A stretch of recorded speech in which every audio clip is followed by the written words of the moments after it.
तो सभी दर्शकों को एक बार पुनः मेरा नमस्कार, जय श्री कृष्णा, प्रणाम। धनेश की स्थिति को 12 खानों में विभाजित करके 12 घरों में लेकर चलते हैं और देखते हैं कि आपका धनेश आपके अंदर कौन से गुण देता है, कौन से दुर्गुण देता है। आपका धनेश केवल धन ही नहीं, आपकी वाणी भी है, आपका कुटुंब परिवार भी है, आपका खान पान भी है। तो इस सब रहस्य को जानने के लिए प्रॉपर तरीके से पूरा वीडियो ध्यान से देखेंगे तो आपको इसका पूरा रहस्य समझ में आएगा। जन्म कुंडली में दूसरे भाव को धन भाव कहा गया है और धन भाव का स्वामी, एक तो जो दूसरे घर का स्वामी होता है वो, दूसरा सूक्ष्म स्थूल और कारण रूप से समझेंगे हम। जैसे धनेश क्या हो गया, एक स्थूल भाव हो गया, लेकिन इसका कारण जो है वो है मूलतः बृहस्पति, क्योंकि धन का कारक बृहस्पति होता है और सूक्ष्म भाव से बृहस्पति को पकड़ना जरूरी है, समझना जरूरी है। फिलहाल हम धनेश के ऊपर आपके साथ चर्चा में आपको आगे लेकर चलते हैं, समझिएगा।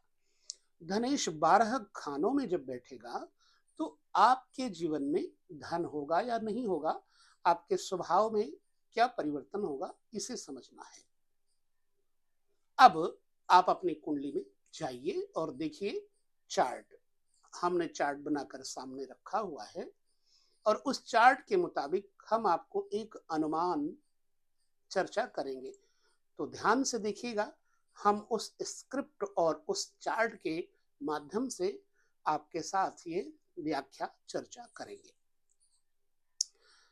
धनेश लग्न में यदि बैठा हो जाए, किसी के लग्न में ही धनेश बैठ जाए तो वो क्या स्वभाव में आपके परिवर्तन देगा, ये सभी के लिए वीडियो है। धनेश यदि लग्न में बैठेगा तो जातक अपने परिजनों परिवारजनों से द्वेष भाव बैर विरोध करने वाला होगा। क्यों है ऐसा, इसकी चर्चा आपको आगे खुद स्वयं समझ में आ जाएगी। जब धनेश लग्न में होगा तो जातक में एक गुण और होता है, व्यक्ति कंजूस बहुत होता है, धन का व्यय नहीं करता, मतलब सार्थक व्यय भी उसके लिए निरर्थक लगता है। वो अपनी संपत्ति को पकड़ के रखता है। हालांकि यह व्यक्ति व्यवसाय के माध्यम से धनार्जन करता है, व्यापार के माध्यम से, बिजनेस के माध्यम से धन अर्जित करता है, ठीक है, इसलिए इसको धनवान और कीर्तिवान कहा जा सकता है। पुत्रों का सुख भी इस व्यक्ति को मिलता है।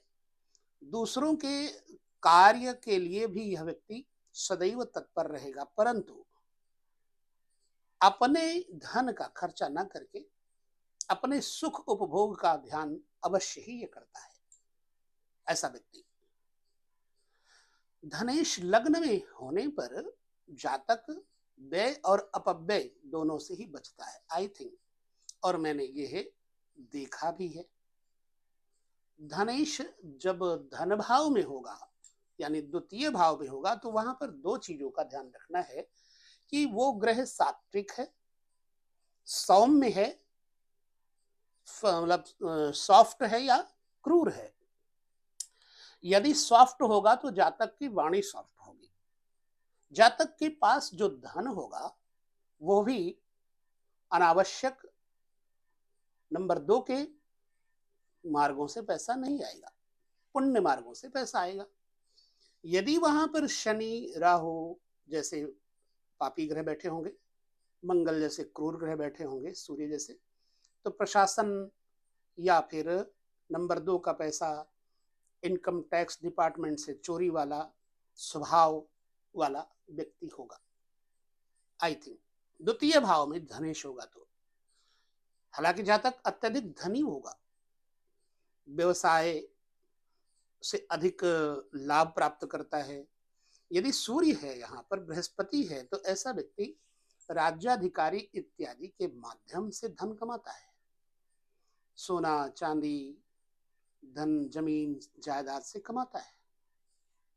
धार्मिक और ख्याति प्राप्त भी होगा ये व्यक्ति, क्योंकि धनवान ख्यातिवान भी होता है। ऐसे जातक में अभिमान की मात्रा अधिक पाई जाती है, क्योंकि धनाढ्य व्यक्ति में अभिमान होना स्वाभाविक सी बात है। लेकिन इस व्यक्ति को संतान की चिंता प्रायः घेरे रहती है। संतान के माध्यम से, अगर संतान है तो भी दुखी होगा, संतान नहीं है तो भी चिंताग्रस्त होगा। ये कई अवस्थाओं में होता है कि संतान निकम्मी निकल जाए, संतान ना हो तो भी चिंता का विषय जरूर बनता है। धनेश दूसरे घर में होने पर ग्रहों की स्थिति के अनुसार विचार करेंगे बाकी, लेकिन यह हमने एक सटीक सी चर्चा विश्लेषण आपके साथ जो कर रहा हूं वही करना है। बाकी आपको कमेंट दे करके हमें बताना है कि कहां तक ये वीडियो की बातें सही है। धनेश तीसरे घर में सहज भाव में भाई बंधुओं के मित्रों के भाव में चला जाए तो जातक एक तो अपने बल से पैसा कमाता है, क्योंकि उसको किसी से कोई लेना देना नहीं, उसे अपनी मेहनत पर भरोसा है।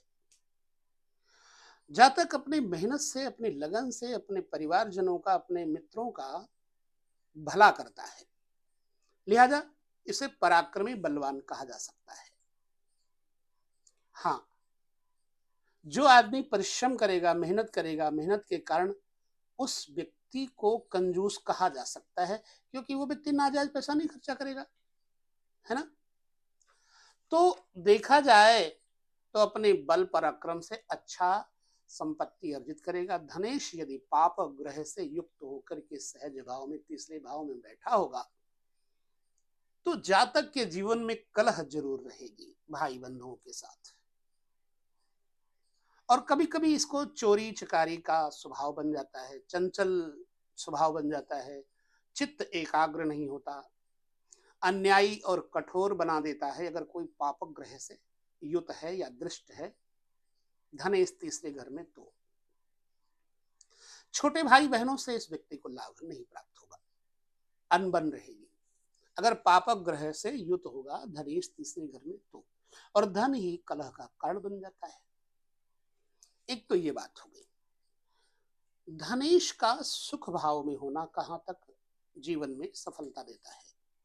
दूसरे भाव का स्वामी चतुर्थ भाव में बैठेगा तो जातक का सुख स्थान यानी चतुर्थ स्थान, माता पिता, इन दोनों से पूरा लाभ इस व्यक्ति को मिलेगा।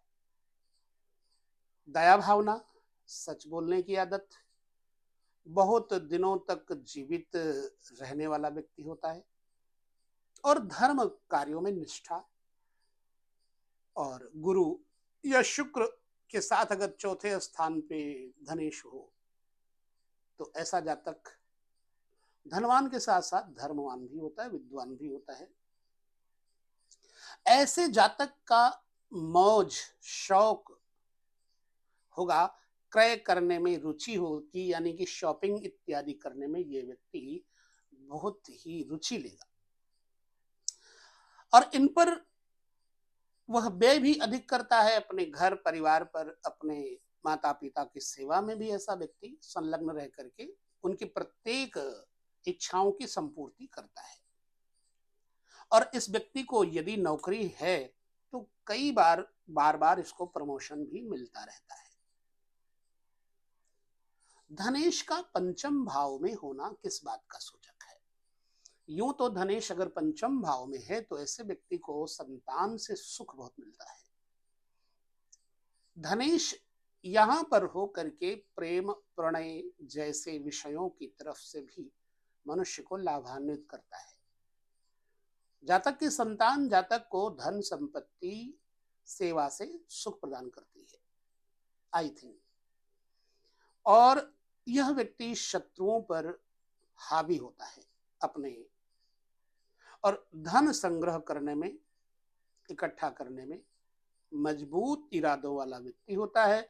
शत्रुओं से ही ऐसा जातक लाभ प्राप्त करता है, दुश्मनों से ही यह लाभ प्राप्त भी करता है। हाँ, पूर्वजों से उसे कोई संपत्ति प्राप्त कई बार नहीं होती। अब कहाँ तक सच है ये आप अपने अनुभव से बताएंगे, हम तो अपना अनुभव आपके साथ दे रहे हैं। अगर धनेश निर्बल हो तो जातक के सम्मुख नाना प्रकार के कष्ट भी आते हैं, परंतु पंचम में धनेश बैठने पर ऐसा व्यक्ति विचलित नहीं होता, धैर्यवान होता है। इसका स्वभाव कष्टों को झेलता हुआ भी ये प्रसन्न खुश दिखेगा और अपने लक्ष्य को सहज ही प्राप्त कर लेता है। रिश्वत लेकर भी ऐसे जातक कोष वृद्धि करते देखे गए हैं, अगर सरकारी नौकरी में है तो। हाँ, पंचम में धनेश बैठा हो तो जातक को कई बार वक्षस्थल में और गुदा संबंधी रोगों से प्रॉब्लम क्रिएट होती है। पापक्रांत होगा तो नेत्र विकार, मुख, वाणी, दांत और आंत, उदर संबंधी विकार देखे जा सकते हैं। लेकिन अगर शुभ है तो ऐसी संभावनाएं नहीं बनती। धनेश का छठे भाव में बैठना धनेश कमजोर होने पर जातक को शत्रुओं से पीड़ा देता है, भय देता है, विवाद देता है और मजबूत हो तो शत्रुओं से धन लाभ देता है। ऐसे जातक को प्रायः शत्रुओं से लाभ होता ही होता है। मेहनती जातक होगा और देखा जाए तो यह व्यक्ति अगर कमजोर ना हुआ धनेश तो गायन विद्या में निपुण, गायन कला से भी इसको शौक होगा और उससे धन अर्जित करेगा। ठीक है, धनेश का सप्तम भाव में बैठना इस बात का प्रतीक है कि जातक की जीवन संगिनी या जीवन साथी, चाहे वो पुरुष हो या स्त्री, जीवन साथी कह सकते हैं, जीवन साथी से उसे खान पान, वैभव, रहन सहन इत्यादि का सुख तो मिलेगा ही मिलेगा, साथ ही जीवन साथी उसके साथ हाथ में हाथ मिलाकर के कर्म करने वाला होगा। उसकी पत्नी धन संग्रह करने वाली होती है, कहने का मतलब ये है। ऐसे व्यक्ति को ससुराल पक्ष से भी धन का लाभ होते देखा गया है। उसकी पत्नी नौकरी करे या व्यवसाय करे, धन की यानी कोष की वृद्धि करती है, खजाने की वृद्धि करती है। यदि धनेश उच्च का होकर के सप्तम इसके साथ बैठा हो तो जातक प्रवास करके विदेश से रहकर विदेश में खूब धन कमाता है, पैसा कमाता है। देखा जाए तो धनेश अगर निर्बल है तो कुछ नुकसान भी वहां पर देखे गए हैं। पाप प्रभाव में होने पर जातक को धनेश सप्तम होने पर चरित्रहीन कर देता है,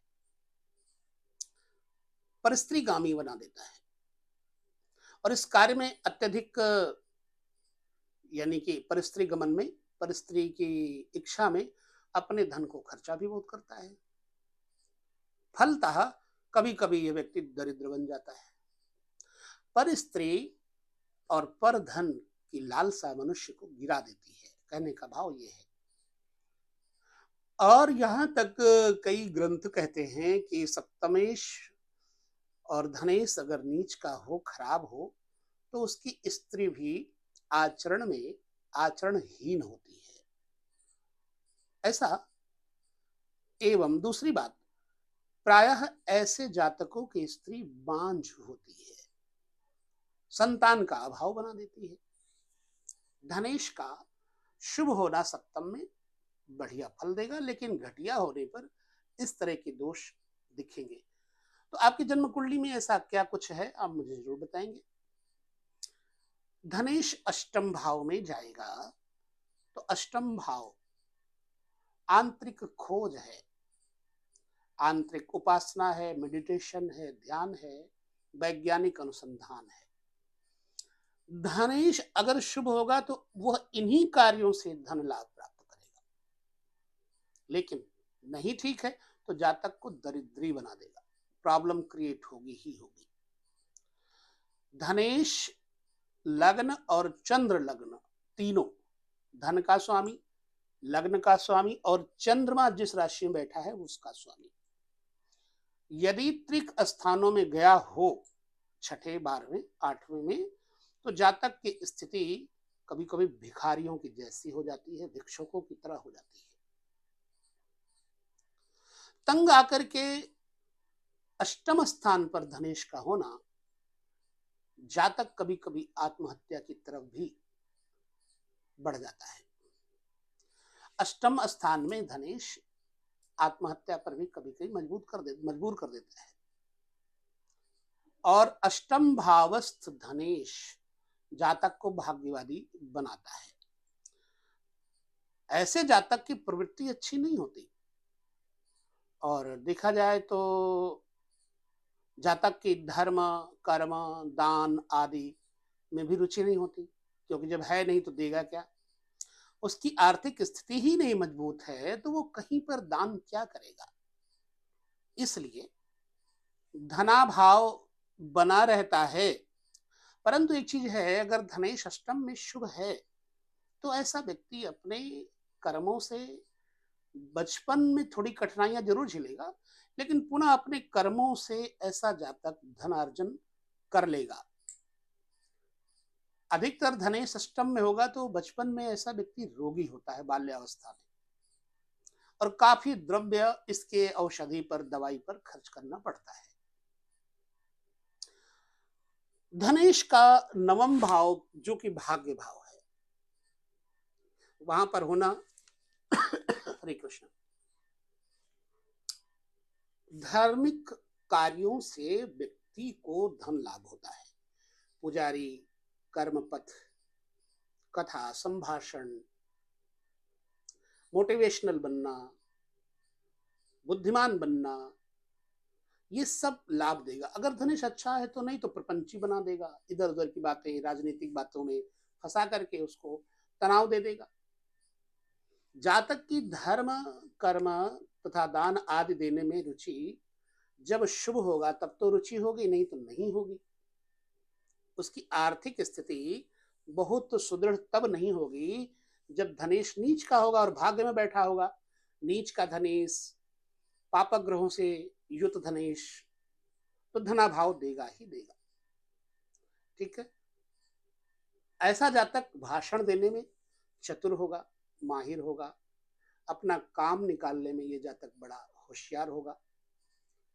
धनेश पापी ग्रह हो तथा पाप प्रभाव में हो तो जातक कठोर कर्म करके भी, मेहनत करके भी निर्धन रहता है, दरिद्री रहता है।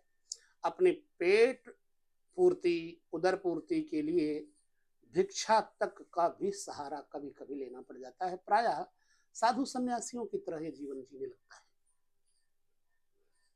धनेश का कर्म भाव में विचार किया जाए अगर, तो जातक राज्य पक्ष से धन, मान, यश, कीर्ति प्राप्त करेगा। ऐसा जातक माता और पिता का मन से आदर करता है और उनकी सेवा में लगता है, यानी माता पिता की।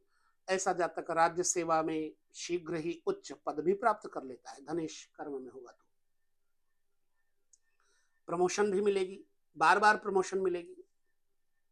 उच्च अधिकारी इस व्यक्ति से प्रसन्न रहते हैं। ऐसे जातक की आय के स्रोत एक नहीं अनेक होते हैं। कला के माध्यम से भी ये धनार्जन करता है। और निर्बल तथा पापी धनेश है तो फिर अशुभ फल देगा। पूर्वजों की अर्जित संपत्ति तो मिलती नहीं है, यदि मिलती है तो जातक स्वयं ही उसे बेच बाच के खत्म कर देता है। अशुभ होगा धनेश दसम स्थान पर। तो अशुभ के बारे में हम आपको पहले ही बता चुके हैं। शत्रु ग्रह हो साथ में, अशुभ हो जाएगा। अष्टम, छठे, 12वें घर के स्वामियों के साथ स्थिति कमजोर कर देगा।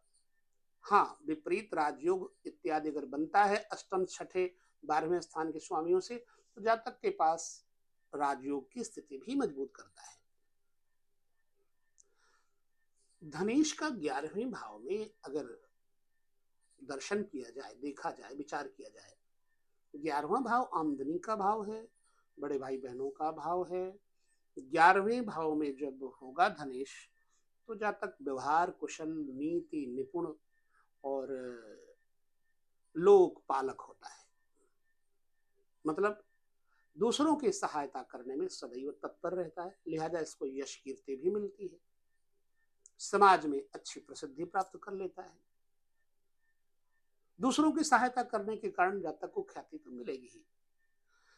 ये ठीक है कि ऐसे जातक को पैतृक धन प्रायः नहीं मिलता, लेकिन उसे अपने बुद्धि बल से लक्ष्मी को अपने अधीन कर लेने की क्षमता जरूर देती है नियति।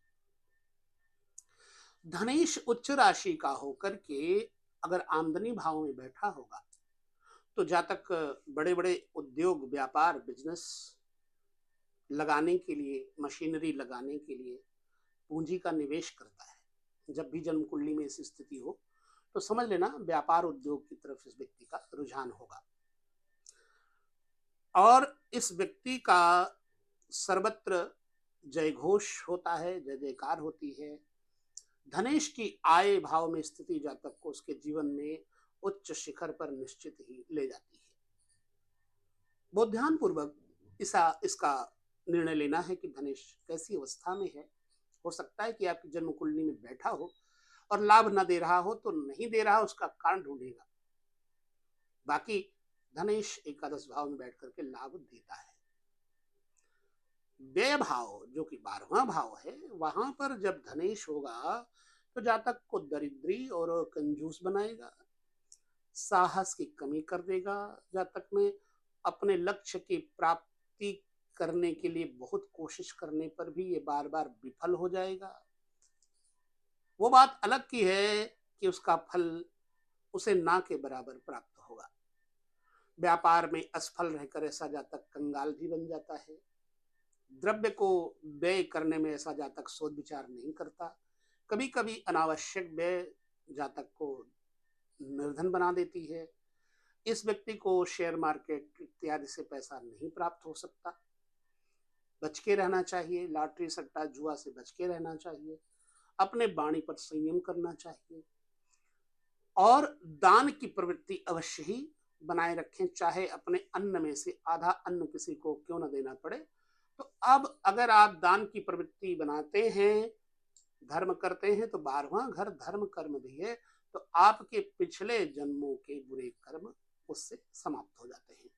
इसलिए धनेश का 12वें घर में जब दर्शन हो दिखे तो आपको यज्ञ दान कर्म ब्राह्मण पूजा साधु संतों की सेवा निर्धनों की सेवा दीनहीन की सेवा में अपना कुछ समय अंश धन का समय का जरूर लगाना चाहिए ताकि आपको सफलता मिले। तो इस हिसाब से धनेश की स्थिति को हम जब समझें तो धनेश, दूसरी बात है उसका जो काल पुरुष की कुंडली के हिसाब से तो स्थूल भाव है धनेश, सूक्ष्म भाव है शुक्र और कारण भाव है बृहस्पति।